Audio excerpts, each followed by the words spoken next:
One of my favorite museum diri sa Manila as someone who loves animals and nature kay ang National Museum of Natural History. Hi, this is Lil at the last museum of the National Museum of the Philippines.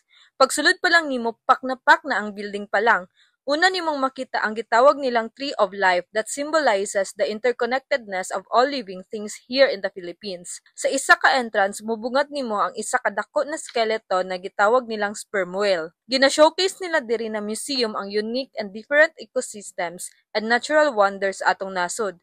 Mailhan nimo ang lahi-lahing species na animals na makita nimo sa langit, yuta ug dagat.